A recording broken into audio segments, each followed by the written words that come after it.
Nagsimula ang pelikula na nagpapakita ng isang dokumentaryo tungkol sa pagmamahalan ni Queen Cleopatra ng Egypt at Roman Emperor na si Mark Antony. Ayon sa kwento ay nakatanggap ng espesyal na regalo si Cleopatra sa araw ng kanilang kasal, at ito ay 3 gintong itlog, na sa loob ng maraming taon ay pinaniniwala ang isa lamang alamat. Ngunit taong 1907 ay nahukay ang 2 sa mga itlog sa Egypt habang ang pangatlong itlog ay hindi pa din alam ang lokasyon. Sa kasalukuyan, ang isang itlog ay nasa pag-iingat ng isang museo sa Rome samantalang ang ikalawang itlog ay nasa pagmamay-ari ng isang mayamang indibidwal. Samantala, ipinapakita ang isang tao na gumagawa ng imitation ng gintong itlog sa isang silid. Lumipat ang eksena sa Rome kung saan nagtungo sina Special Agent John Hartley at Interpol Inspector Das sa isang museo kung saan naka-display ang isang itlog. Ipinaalam nila sa direktor ng museo na nanakawin ang itlog ng isang matinik na magnanakaw na nagngangalang Nolan, base sa tip ng isang art collector na nagngangalang Bishop. Nakita nila naka-display pa rin ang itlog at mukhang walang problema pero naniguro si John at gumamit ng device para makumpirma kung genuine ang itlog. Hindi pumasa sa pagsusuri ang itlog pero sinabi ng direktor na maaring may problema ang kanilang device. Para mapatunayan ay kumuha ng soft drink si John at binuhusan ang itlog at laking gulat nila nang matuno ang itlog. Dahil dito ay iniutos ni Das na i-lockdown ang museo. Samantala, nagmadali namang makalabas ng gusali si Nolan na dala ang ninakaw na itlog. Sa kanyang pagtakas ay nakita siya ni John at sila ay naghabulan. Nagawa niyang matakasan si John pero dumating naman ang maraming gwardya para hulihin siya. Hinabol siya ng mga gwardya pero nautakan niya ang mga ito para makatakas. Bigla namang sumulpat si John at na-corner si Nolan.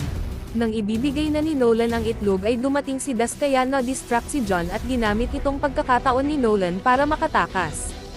Sinunggaban naman siya ni John at sila ay parehong nahulog mula sa gusali. Si Nolan ay nahulog sa basurahan at nang makabangon ay tumakbo siya palayo at tumakas gamit ang nakaw na motor.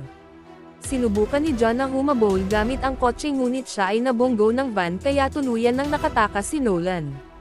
Makalipas ang ilang araw ay umuwi si Nolan sa kanyang hideout, pero laking gulat niya nang pumasok siya, dahil naghihintay na pala si John at iba pang pulis sa kanyang bahay para arestuhin siya. Kinuha ni Das kay Nolan ang ninakaw na itlog at sinabihan siya na siya ay ipakukulong sa isang mapanganib na kulungan. Nagtanong naman si Nolan kung paano nila siya natagpuan at sinabi ni John na nakuha niya ang intel mula kay Bishop na siya ring nagtip sa kanila ng pagnanakaw sa museo. Nang isinakay si Nolan patungo sa kulungan, naniguro si Das at inutos kay John na ilagay itlog sa ibang sasakyan.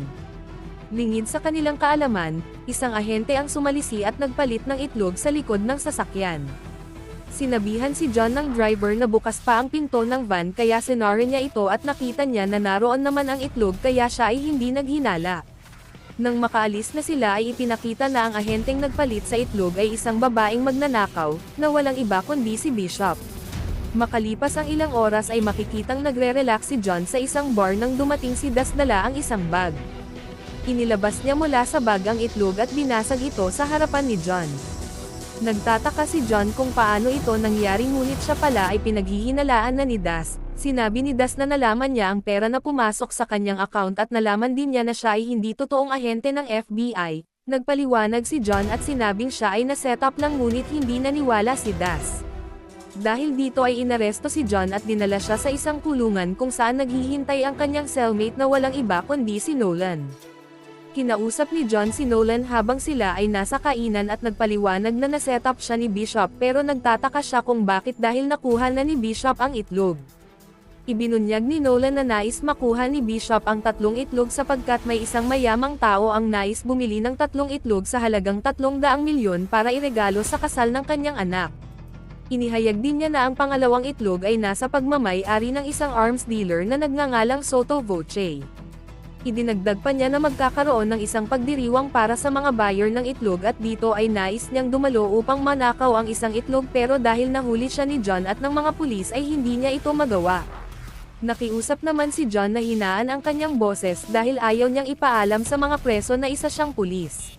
Ngunit hindi sumunod si Nolan at bagkus ay tumayo siya at ibinuko si John sa harap ng mga preso. Isa naman sa mga preso ang tumayo at kinonsunada si John. Nilapitan niya ito at itinapon ang kanyang pagkain. Nakiusap naman si John at nagsabi na ayaw niya ng away pero imbis na pakinggan ay binanatan siya nito hanggang siya ay matumba. Pumagitna ang mga gwardya at ibinalik sila sa selda. Dito ay nagtalo muli ang dalawa pero ilang saglit pa ay dumating muli ang mga gwardya para dalhin sila sa kapitan. Pagpasok nila sa opisina ay nasepresa sila dahil ang kapitan na humarap sa kanila ay ang magnanakaw na si Bishop.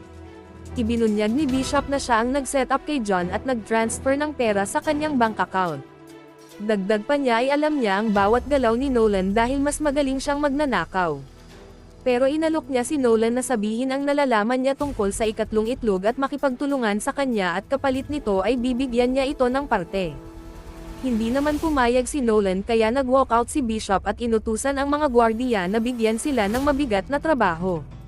Habang nagtatrabaho sa labas, inalok uli ni John si Nolan na makipagtulungan sa kanya upang mapakulong si Bishop at malinis ang kanyang pangalan.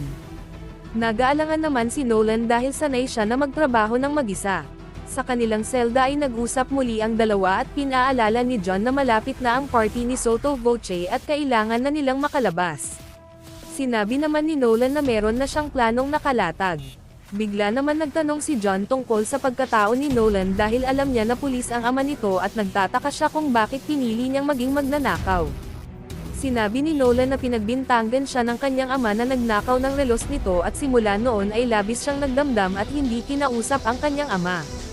Makalipas ang maraming taon ay natagpuan din ng kanyang ama ang relos na na-misplaced lang pala niya. Nagtanong rin si Nolan ukol sa ama ni John pero ayaw niya itong pag-usapan. Kinabukasan, kumilos na ang dalawa para makatakas. Nag-improvise si Nolan ng isang bomba gamit ang isang sabon at matapos ang pagsabog ay dali-daling tumakbo ang dalawa palabas. Hinarang sila ng mga gwardiya at nagtulungan sila para mapabagsak ang mga ito. Nang makarating sila sa pintuan ay nakalok ito pero hindi ito naging problema dahil meron palang susi si Nolan na nakuha niya sa gwardya noong araw na nakikipag-away si John. Matapos makalabas ng pinto ay sunod nilang binasag ang mga harang na bato upang tuluyang makalabas. Isang chopper ang nag-aantay at matagumpay na nakuha ito ni Nolan matapos mapatumba ang piloto. Si John naman ay nakikipagbarilan sa mga gwardya at pagkatapos ay tumawid siya sa tulay patungo sa chopper. Pinasabog naman ng mga gwardya ang tulay at muntikan ng mahulog si John pero nagawa nitong makakapit. Nagpaulan naman ng bala sa mga gwardya si Nolan gamit ang baril ng chopper. Nang makitang paalis na si Nolan ay nagmadaling tumakbo si John at nagawang makasampas sa chopper. Isa sa mga gwardya ang nagpakawalan ng RPG at muntik na silang mapasabog pero mabilis na binuksan ni John ang pintuan ng chopper kaya tumagos lang ito at tuluyan na silang nakatakas. Samantala, ginamit naman ni Bishop ang computer ng isang FBI agent matapos niya itong igapos, para ipabatid kay Das ang pagtakas ng dalawa, at isang imbitasyon para sa party ni Sotto Voce. Nakakuha naman ng tulong si Nolan sa isang kaibigan upang makapunta sa party. Sa eroplano, inilatag ni Nolan ang kanyang plano kay John. Sinabi niya na mahigpit ang security sa silid kung saan nakatago ang itlog at ang pinto ay magbubukas lamang gamit ang Face ID at fingerprint ni Sotto Voce. Bukod pa dito ay kailangan din nilang makuha ang cellphone ni Sotto na naglalaman ng mga code na pabago-bago. Kinagabihan ay nakadalo na ang dalawa sa party at dito ay nakita ni John si Bishop at kanya itong nilapitan para kausapin. Umiwas naman si Bishop at naglakad palayo pero sinundan siya ni John at niyaya siyang makipagsayaw. Nagsayaw ang dalawa habang nag-uusap pero nainggit si Sotto kaya lumapit siya at hiniling din na may sayaw ang magandang babae. Pumayag naman si John pero bago siya umalis ay binunggo niya si Sotto at palihim na ninakaw ang cellphone nito. Maya-maya ay tagumpay na nabuksan ng dalawa ang pinto gamit ang mga device at cellphone ni Sotto. Bigla namang dumating si Das at tinutukan ang dalawa. Inutusan niya si John na pusasan si Nolan para patunayan na siya ay talagang na-setup lang. Nagkunwaring pinusasan ni John si Nolan pero nang malingat si Das ay dinasarmahan niya ito at sila ay nagmadaling pumasok sa silid. Sa loob ng silid ay nakita nila ang itlog ngunit nasapresa muli sila ni Bishop, na nauna na pala sa kanila. Muling inalok ni Bishop si Nolan na makipagtulungan, ngunit tumanggi siya uli. Dahil dito ay naglaban ang tatlo at matapos ang palitan ng suntok ay nanahig ang babae at kinuha niya ang itlog. Bigla namang dumating ang grupo ni Soto at ibinunyag ni Bishop na magkakampi sila ni Soto at alam nila ang kanilang pagdating. Dinala nila ang dalawa sa ilalim ng isang bullfight arena, at dito ay sinabi ni Bishop ang plano nila ni Soto na ibenta ang 3 itlog sa bilyonaryo at paghatian ang kita. Pero para makumplito ang mga itlog ay kailangan nilang malaman ang lokasyon ng ikatlong itlog, bagay na si Nolan lang ang nakakaalam. Muling tinanong ni Bishop si Nolan sa lokasyon ng itlog pero ayaw nitong magsalita. Dahil dito ay kinuryente niya si John upang mapakanta si Nolan. Nagmatigas pa din si Nolan kaya nakialam na si Soto at cynical si John. Dahil dito ay bumigay na si Nolan at ibinunyag na ang lokasyon ng ikatlong itlog ay nasa isang pyramid sa Egypt. Matapos nito ay nag-inuman sina Bishop at Soto para ay celebrate ang kanilang tagumpay ngunit biglang tumumba si Soto. Nilagyan pala ng pampatulog ni Bishop ang alak ni Soto. Nagkunwari siyang nagpapanik at pinapasok ang guard na madali naman niyang napatumba. Kinuha ni Bishop ang mga itlog at nangaasar na nagpaalam kina John at Nolan. Maya-maya ay nagising si Soto na hilong-hilo at nagsimulang paputukan sina John. Buti na lang ay aksidenteng nabaril ni Soto ang pulsos ni John at nagawa naman ni John na matanggal ang kanyang pulsos at patumbahin si Soto. Iiwan na sana ni John si Nolan dahil hinayaan siya nitong pahirapan pero nagsabi si Nolan na nagsinungaling siya at wala sa Egypt ang itlog. Pinakawalan ni John si Nolan at sila ay umakyat sa isang hagdan patungo sa isang lagusan. Pagbukas nila ng pinto ay nagulat sila na nasa gitna pala sila ng arena. Sinubukan nilang bumalik ngunit pinaputukan sila ng nag-aantay na si Soto.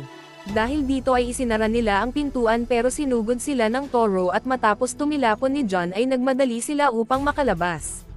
Pagkatapos ay sumakay sila sa isang tren at dito ay muling tinanong ni John si Nolan sa lokasyon ng ikatlong itlog.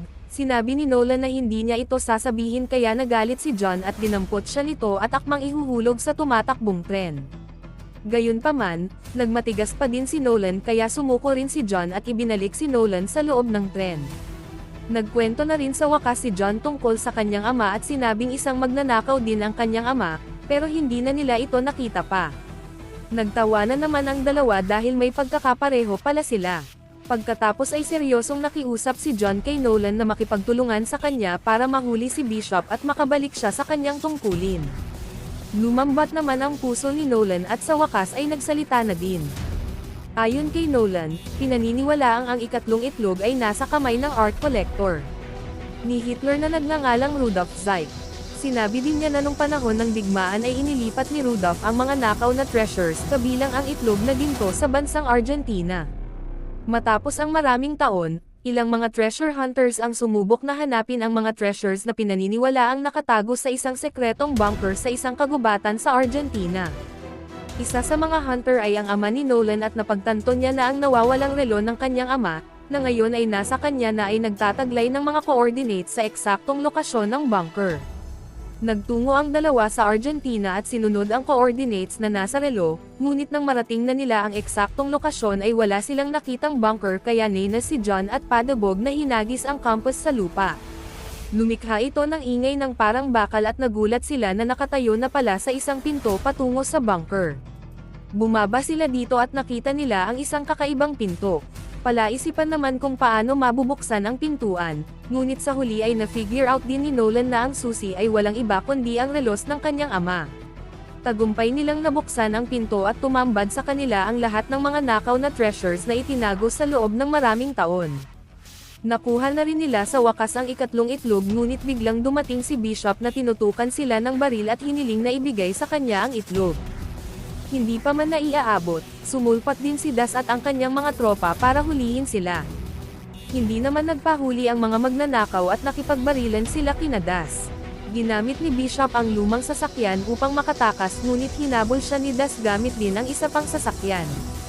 Nagagawan sila sa itlog habang nagmamaneho pero nakuha ni Nolan ang itlog at sumakay siya sa sasakyan kasama sina Bishop at John. Tagumpay silang nakatakas ngunit kinailangan nilang tumalon sa waterfalls. Nagawang makaahon ni Nolan dala ang itlog ngunit hindi niya makita si John kaya bumalik siya sa tubig para hanapin siya. Bigla namang dumating si John na nakaligtas din pala. Sumunod namang nakaahon si Bishop at agad siyang inasar ni Nolan dahil natalo niya ito.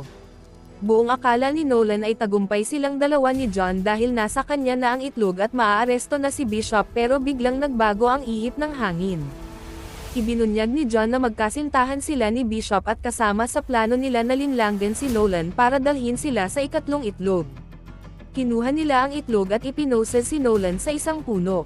Tinanong ni Nolan si John kung gawa-gawa lang o totoo ang kanyang kwento tungkol sa kanyang ama na isang magnanakaw. Sumagot si John at sinabi na inis siya sa kanyang ama at naging magnanakaw siya para mahijitan ang kanyang ama sa kanyang larangan. Kinagabihan ay naganap na ang pagdiriwang ng kasal ng anak ng bilyonaryo at inihandog sa kanila ang 3 gintong itlog habang nanonood ang magkasintahang John at Bishop mula sa itaas. Bigla namang dumating ang tropa ni Das para arestuhin ang bilyonaryo at bawiin ang 3 itlog. Makalipas ang 6 na buwan, sina John at Bishop ay nagre-relax sa isang yate nang surpresahin sila ni Nolan. Ikinwento niya kung paano siya nakatakas bago pa siya mapakulong ni Das. Inihayag din niya na nagbigay siya ng tip kay Das tungkol sa kabayarang nakuha nila sa pagbenta ng itlog kaya ngayon ay na-freeze ang account nila. Dahil wala ng pera, inalok sila ni Nolan ng trabaho kung saan sila ay eksperto. Ang pagnanakaw. Sa una ay ayaw ni John pero kalaunan ay nakumbinsi rin siya ni Bishop. Nagtungo naman sina Das at ang kanyang tropa sa yate para hulihin ang 3 pero huli na sila. Dahil dito ay wanted na uli ang 3 at patuloy ang paghahanap sa kanila. Samantala, makikita ang 3 na nasa Paris para sa panibagong misyon.